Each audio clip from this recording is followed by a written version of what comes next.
71, Blessed Assurance. We'll do the first two verses. We're doing He's got fresh batteries. Cool. Blessed Assurance.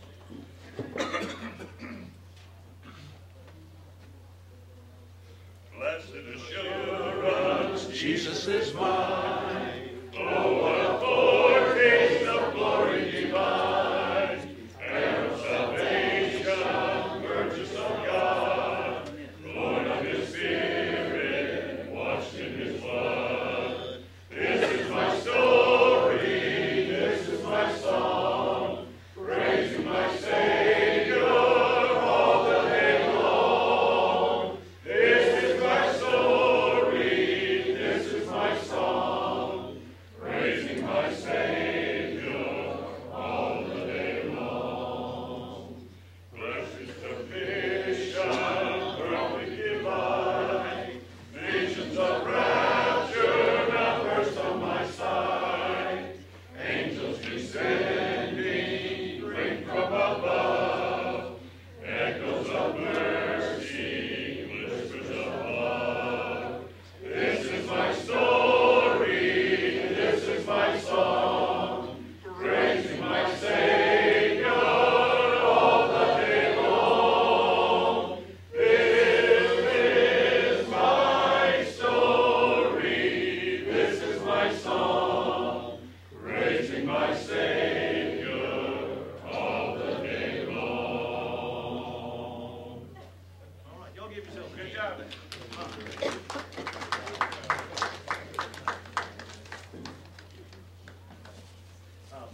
Wanted to welcome everybody this morning. We have a special speaker whom I'm going to introduce in just a moment. I'll make sure the special speaker's here. Brian, come on up. But coming up next week, Doug Ragland and Tony McBride with a Seder meal. The 17th, Todd Howell. The next Sunday, our own Tom Booth, Dr. Tom Booth. The 31st, Dr. Swade. And it's Easter Sunday, by the way. April 7th, Jeff Taylor, right here on the front row, next to the front row. 14th, Kevin Kilpatrick. Probably something related to music, I would think. John Hill on the 21st, and Carl Agee. Okay, and now for our speaker this morning. By the way, if y'all notice, you're sitting in the back, you can actually hear, because Doug Ragland, Gave me a new battery. David, new batteries. Yep. But they also fixed the speakers. This morning, Brian LeBeau. What's the subject, Brian? I don't know yet. Okay. Trenton, New Jersey. The guy is a Yankee, but he's been working on his Southern manners. Actually, the other day I bought a John Deere hat from the Cracker Barrel, so if that doesn't make me Southern. Of course. Of course. Okay. The man has a college degree. He went to Florida Atlantic University, ocean engineering, Bachelor of Science. He had a welding business. He did stainless steel radar arches for sailboats. He was a dive master and boat captain certified by the Coast Guard for 6 years in Fort Lauderdale. A man who has probably spent more time underwater than most of us have spent watching TV. We said that before. Okay, Greenbrier Tree Service. He now spends a lot of time in the air. I worked with our own Robert Reed. Married since June 16. June 16th. That's right. Okay. I To think. the lovely, formerly Deborah Gray, back in the back. And Deborah's here this morning showing that they're still happily married. Help me welcome a man who gave up a promising career as a long-distance freight boat captain to come here and speak to us today, Brian LeBeau. Well, thanks, Russ. And I appreciate you putting me on before Swade, because if I had to go after him, that'd be pretty rough. You got it. Oh, you're after Swade?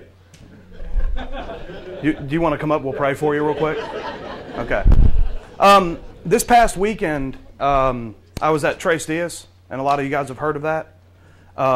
Awesome weekend, but there's nothing quite like being back at home.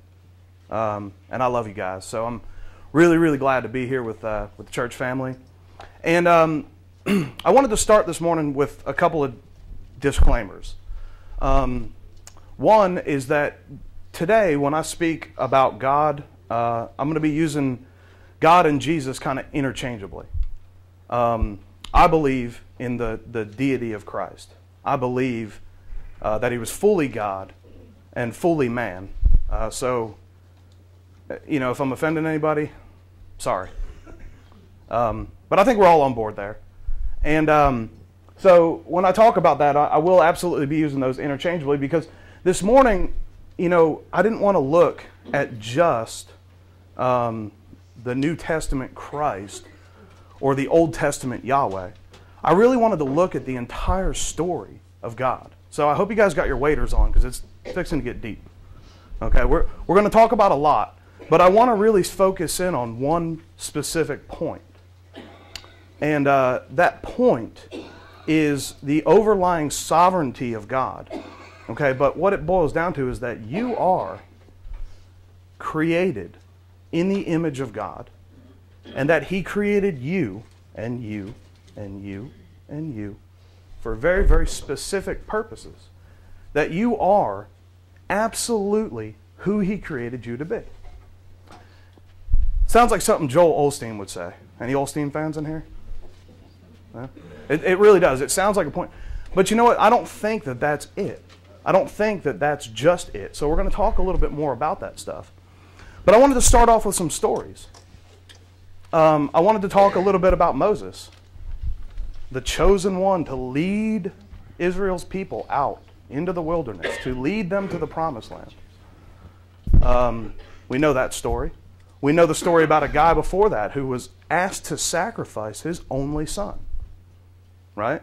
We know about a young boy who rescued his father's sheep from the mouth of the lion and the paw of the bear. And he knew for certain, absolute certainty, that God is the one who delivered him. And so when he comes out to see the Philistine army, and there's this uncircumcised Philistine talking to the armies of the living God, he's defying the living God. He strikes him down with a rock, right? And we know that story. What about the story of the guy who owned a couple of cell phone stores? Oh, that's not in the Bible. Is it? No. What about the guy who works for the city? See, I think a lot of times when we read the Bible, that we get so engrossed in these stories and we say, well, these were God's chosen people. God chose them to deliver his message. What about Jeremiah? God chose him to say, you know what, I'm sorry, bud, but you're going to be it. And he's like, no, I don't want to be it. Yep, you're going to be it. And see, really, when we get to thinking about that, at least me, lately here I've been doing a lot of studying on the sovereignty of God, on just how powerful, how awesome, how omnipotent God really is. And we like to say, well, those folks were chosen. But in fact, they were created. Jesus was created, that the plan of salvation was laid before the foundations of the earth. So why not those people? If the plan of salvation was laid out before everything was created, and Moses leading his people out of slavery, and the guy building the big boat, why weren't they created as well? They were. See that, and that's where I'm going this morning. That when you plan something out, when you have a plan, I guess the biggest plans that we made recently were our wedding plans. Now, I like to think I had a lot to do with that, but I didn't. But there are so many details that go into those plans that there are, things that you just wouldn't, or at least me, because maybe I'm just a guy. That's what it is. But there are things that I wouldn't think of. Like, hey, we need to turn, it's a summer wedding. We just got married in June. We're going to have to turn the air conditioning down in the building like way low so that when all the people come in, it doesn't get real hot. Like, I would have never thought of that. But are there not many, many details, small, minute details that go into a plan? Well, God's plan was set forth in motion before the earth was created. So we look at these people in the Bible and we say, well, they were chosen. No, no. They were created for that specific task. And I would argue, and I would say that each one of you here this morning was created for a specific task. Now, when I began to put this lesson together, I'll have to admit that my plan or my beginning thought was to get everyone here motivated to go do something great. To get you somehow to realize that you were created in the image of God, that you have been given authority vested in you by Christ to do great and wonderful things. But that plan or that idea of that doesn't allow for certain things, like what happens when you screw up, or what happens when you've already done something great. What next? And so, really, if we look at the entire story of God, if we look at everything from Genesis to the maps in the back, okay, that our story is still unfolding today. If you guys want to turn to Philippians 1:6, and if somebody wants to read that. Now, I hate cherry picking verses because I think a lot of times people can take those verses and they can just kind of make them say whatever they want to say. And I'm a very contextual person. I'm a very astute person, I guess. I love to study. I love to read and look at the whole picture, what's going on. But for all intents and purposes this morning, I've picked out just a few verses. And if somebody wants to turn to 2 Corinthians 3:18, we'll have that ready. And if somebody else wants to turn to Psalm 138:8, we'll have that ready. And we'll just go ahead and we'll just get the scripture right out of the way because they basically all say the same thing. So, Philippians 1:6, anybody? Go ahead, Cliff. Being confident of this very thing, that he which hath begun a good work in you will perform it until the day of Jesus Christ.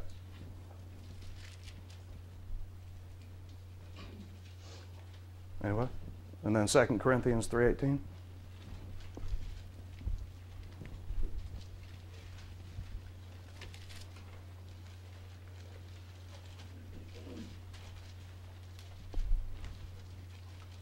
And we, who with unveiled faces all reflect the Lord's glory, are being transformed into His likeness with ever-increasing glory, which comes from the Lord, who is the Spirit.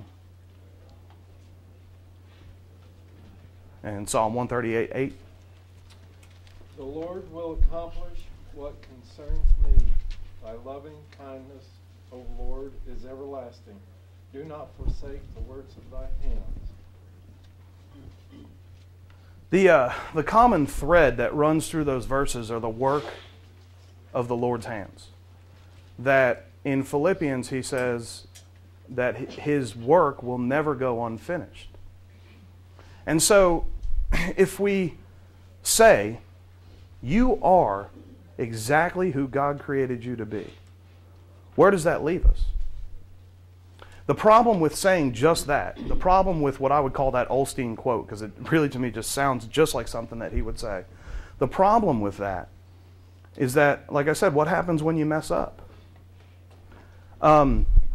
Jesus chose his followers, but we all know he didn't choose the doctors, right? This past weekend, I was listening to Dr. Reverend Al B. Sutton, and he just has a way with words.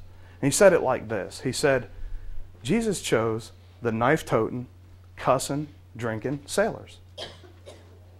The thugs, the gangsters. That's who he chose. Now look, I used to work on a marina, and right along my dock there was a bunch of charter boats. There was 2 or 3 different dive charter boats where people could pay to go scuba diving, and the rest of them were charter fishing boats, and at the very, very end were what we called the head boats. And the head boats were the guys that took out 30 people at a time to do like drift fishing. And let me just tell you, you want to talk about a rough bunch of characters? That was the fishermen, especially the guys on the head boats. Like, they didn't take any crap from customers. They just wanted to get out there, get the trip done. You know, they were getting thrown up on all day by customers who got seasick. Okay? And they did. They toted knives with them to cut people's lines. Like when people got snagged, you know, at the bottom, they would just cut the line and make them pay for the bait. You want to talk about a rough bunch of characters? It wasn't, it was no accident a sword got pulled out in the garden. Okay, that's how they roll. You know what I'm saying? That's just them. I don't think that was an accident, you know? But the point is, okay, is that they're a work in progress. Now, we all know those folks who, at least me, like I'm constantly watching them, and I'm looking at my watch, and I'm watching them, and I'm looking at my watch because I'm positive, okay? I'm just absolutely positive that any moment they're going to sprout some wings, grab a harp, and take off. Okay, and I don't mean that in a death way. I mean, they're so spiritual. And like, I don't want to embarrass anybody, so like I won't use any names, but the initials are like Jack Coker come to mind. Russ Brown, you know. I mean, there are folks in my life, okay, men, who are just so spiritual, who are so in tune with that spirit, that I'm sure that they're just going to grab a harp and take off someday. You know, like right in front of me. It's like, you know. But see, if you are exactly who God created you to be, right? That means they're done. Because I look at them, and I look at, there are men in my life that I look at and I go, man, they've got it. God speaks to them, you know. And so where does that leave them? And really what I'm trying to get at, because you are exactly who God created you to be, is not the encouraging word this morning. The encouraging word is you're still a work in progress. The encouraging word is that God is not done with you. So if you are down and out this morning, if you've got a problem, God's not done with you yet. If you're on top of the world, and I don't mean this to sound ominous, but God's not done with you yet. In my line of work, right now I'm in tree service, and I'm a climber and supervisor, and it doesn't allow a lot of room for me to be soft.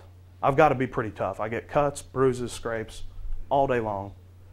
And I had a guy that was working with us, and I'm just going to tell you guys some personal stuff, and I really just want to let y'all know that I consider this a very safe place. I mean, I've got my shirt untucked and nobody's said anything yet, so.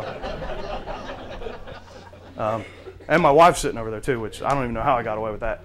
But anyway, now that the cat's out of the bag and the elephant's out of the room, I'm just going to tell y'all some stuff, okay? This guy that I work with, or worked, because he doesn't work with us anymore, man, he rubbed me really the wrong way. He was a liar. He wanted my job. He told me to my face. He said, you know, I want your job. And I don't have any problem with healthy competition. You know, if he can do something better than me, hey, you know, I'm willing to bet I'm probably the second most humble man in this room. No, I'm just kidding. Anyway, no, but seriously, like I'm not afraid of any healthy competition. You know, if man, and listen, my loyalty lies with the company I work for. I'll just tell you that right now. My loyalty lies with my employer. He has seen me through some hard times. Whenever I've needed money, he has loaned it to me. I've always paid him back that next Friday, which I think is probably why he continued to loan me money when I needed it. But the point is that I'm loyal to that man. I am. I'm loyal to the company. I want to do a good job for my customers. And when this guy came on, you know, and he had known, his family knew my boss's family, and that's kind of how he got the job. And he'd been on and off with us, you know, several times. I think when I first moved here, he was working with us, and then he would, like, about 6 months later he'd leave, then a year or two later he'd come back, and then 6 months later he'd leave. It's kind of like one of those. But he was the type of person that basically anything that you've ever seen, he has seen something 10 times better. I'm not kidding. Anything that you have smelled, tasted, dreamed of, he has seen, smelled, tasted something 8 times better, and his dream last night was like way better than yours. And on top of that attitude, which I don't respond real well to people like that. I really don't. And so on top of that, he was a liar. He would break something, and then the owner would come and say, "Hey, did we break this?" He'd be like, "No." And I don't know. Like, anyway, point is we just really rubbed each other the wrong way, and I still don't get along with him. And I mean, and here's the thing: is I want to be Christ-like. I'm on this journey with God, okay, and He's bringing me to this place where love and forgiveness for people like that is a very foreign concept for me. Okay, like I'm just telling y'all, if anyway, this story gets really better. Point is actually on Friday morning I have a Bible study that I go to, and I was kind of testing this lesson out, like what I'm telling y'all now. I was sort of kind of testing it out and bouncing it off the guys there, and just saying, "Hey, what would you say different?" Or I don't know if y'all can tell, but I'm really not a polished Church of Christ guy. Like sometimes I, say words that everybody's like, "Oh," But anyway, and so I was just kind of talking to him about it, and I brought up the story about this guy that I'm talking to you about now. And my buddy, my coworker who's there with me, he said, "Wouldn't it be funny if you bumped into him today?" And I'm like, I can't even make this stuff up. We're working out in Trussville on Friday, and we go to Subway for lunch, and who walks in the door? And so now I'm confronted with a decision. I'm reminded of Joshua.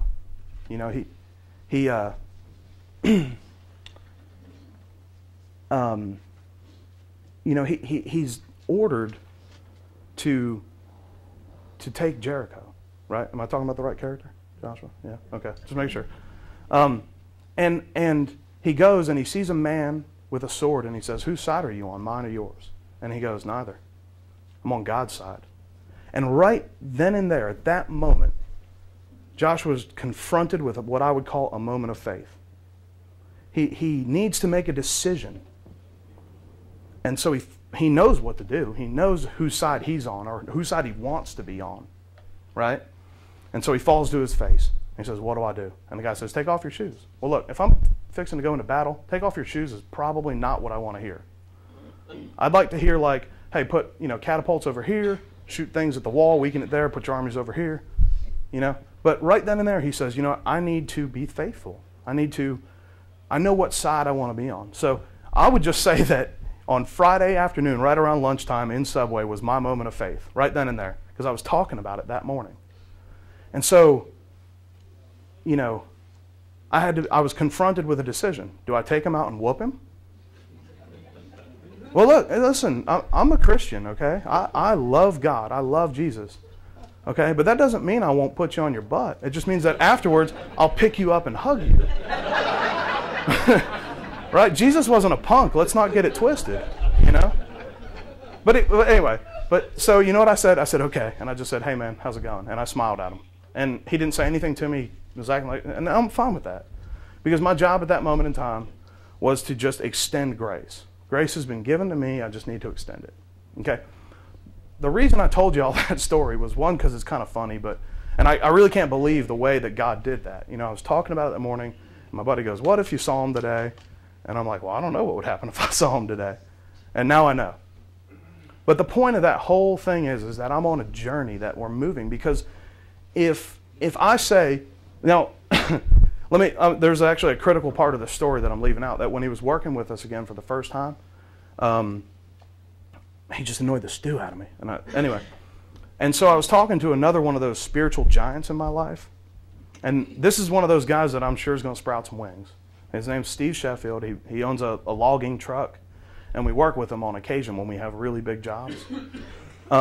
And I said to him, "Steve, man, I just don't know what to do about this." And he said, "Well, maybe God put him in your life for a reason." And so I was like, well, what is that, to learn patience? I guess. I don't know. And as an immature Christian, if I were to say, well, God has made you exactly, to be exactly who you are, well, what does that do for the jerks? I mean, does that mean that, I'm sorry, was that one of those bad words I shouldn't? Anyway, filter. But I'm really just trying to be open and honest with you guys and say, well, what about those people who just got it all wrong? Who are living life for themselves, who are liars, who are cheaters, or are stealers. So if you take that standpoint and you say, God created you to be exactly who you are, and put it in that nice little package, what does it do for them? And the answer is nothing, because you've now confined them and said, just like me, okay, and that person that I really, really dislike, but I'm going to love him anyway. If I say, well, he was made the way he was made to be so that I could learn patience, that sounds awfully selfish. Rather than saying, God made him who he is, and he's moving. That God is mobile. See, you are exactly who God made you to be. Right? Wait for it. And now, you are exactly who God made you to be. See, God isn't confined by time and space. And that goes back to that omnipotence thing, that sovereign notion that we have such a hard, there's a song that says, what a marvelous mystery. How God could be in heaven and on earth at the same time. I mean, really, it puts a new spin on Emmanuel. God with us. A lot of times we like to confine that to God with us being Christ here on earth. What about here? What about right now in your heart? God is with you in the form of the Holy Spirit. The Holy Spirit has come and made a home in your heart right now, today, 30 seconds from now, 30 years from now. And so by making that statement and by trying to say that Abraham was chosen, no. Actually, the Hebrew word used there, that God's chosen people, his elected people, in the Hebrew it takes on more of a created connotation, meaning that those people were created to be set free by God. That puts us in a really hard place. I don't know about y'all, okay?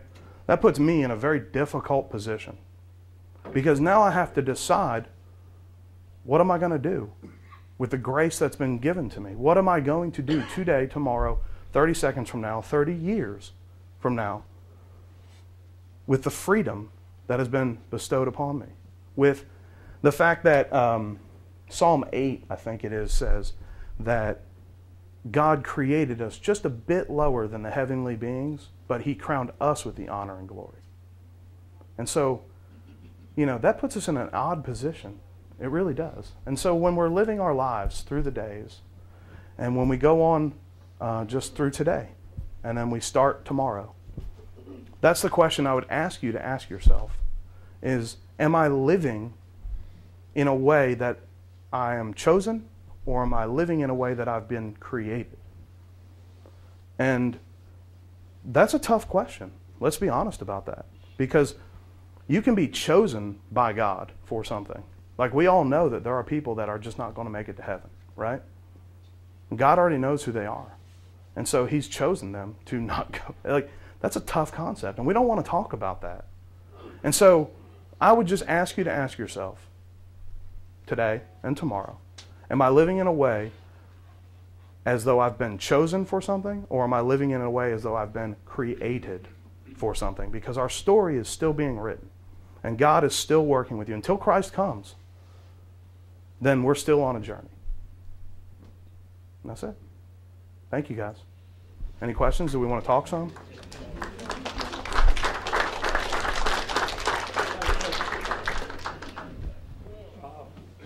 Don't embarrass me now, Steve. I'm just thinking, what about really extreme evil people like Hitler,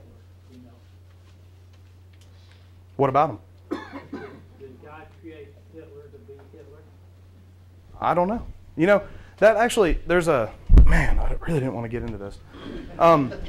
Listen, I've really been doing some serious studying on the sovereign nature of God. And we don't like to say it. I'm just going to say it this morning, okay? God, you have to understand that God created everything, right? I mean everything, which means, by logic, now listen, God defies my understanding. He defies yours. I mean, we only know what is revealed. And so I can only think with the human brain that I've been given, which is really not that great. And I would just have to venture to say that God created evil. I'm not saying He is evil. I'm saying that He uses evil for His glory. That everything, the rocks, all of creation sings to praise God. And so when there are evil men that come about, I mean, they had to get created somehow. And we can't use that dualistic approach that we try to, well, there's light because, or there's dark because there was light. See, that the Bible doesn't teach dualism. It doesn't go that way. It's not that there was one because there was the other. God created it all, because if you say that God didn't create Hitler, then who did? The devil? Well, then that puts Satan on the same level as God as a creator, and he's not. See, Satan is never a creator. Satan is the created, you know. And so these are all tough questions, and you know, I don't want to, you know, I really don't want to offend anybody. I really don't want to, you know, get into all that. I just would say, look, you know, let's think about it. Let's love one another, and we can only do what's been revealed. And so, yes, sir. My spin on that is, let's take Hitler. When he was a week old baby, I don't think he was evil. Now, he became evil. Yeah. Created it. Well, and also let's not forget the fact he was insane. Okay, there was something wrong with his brain. Anyway. I think Adam and Eve were created with the right to make choices. And God, in His infinite wisdom, knew that down the line they would make their own choice. And because of that, and because of everybody that followed them, He created a way out. And that was the blood of Jesus Christ. Absolutely. Now, so I think you're right. God knows who's going to go to heaven and who's going to go to hell. But I don't think He destines them to do that. They have the chance to make choices to change that. I agree with that. But in His infinite wisdom, He can look 10 years down the line and see who's going to make that choice and who isn't, if He chooses to. But I agree with that. He gives us all the opportunity to Yeah. change if we need to change. Do you guys know what Yahweh means? Like the word, the YHWH is in Hebrew is a very pictorial language, like meaning that each letter has a picture associated with it. And Yahweh literally means the hands that reach down through, or the helping hands, the helping hands that reach down through the window of heaven. That's what the name Yahweh, if you just take each letter and its picture, you know, represents. And so I do agree with you, Tommy, that as we're reaching up, we're given the opportunity to reach up, and some people just don't. See, a lot of people think that's a Pentecostal thing, like, oh, you know. And really all it is just children reaching up for their Father. That's what that is. You know, when you sing, and when people sing and they do that, that's just the hands reaching, our hands reaching up to those helping hands that are reaching down for us.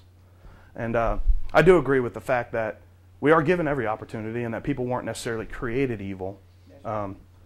Like I said, I really didn't get into all that. We're opening up a big old can of worms. Well, I think I'm going to agree with him. You know, it's free will. We have the choice whether to submit to God, His precepts, and others, or to only submit to self. You know, and honestly, the ones that have gone the wrong way, of course, have let self get to that. They've made the choice. And that's kind of what I wanted to talk about this morning. It's a free will decision. Now, God may know, probably does. He knows everything. He's omniscient. He knows which of us, I think I probably agree with y'all there, are going to make it and aren't going to make it. But we don't know. Right. What's going to happen. And that's kind of what really, it's, a lot of that is, a lot about what we were talking about is, you know, either you're created exactly the way God designed you and there's nothing you could do about it, or what I'm saying is that we're on a journey and that we're works in progress. So, anybody else want to throw anything at me? Chair, apple? No? Let's get right ahead. Thanks, guys.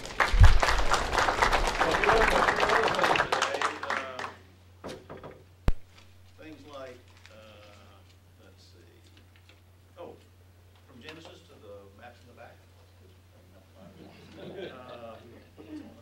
Well, Philippians, his work will never go unfinished. We heard about head boats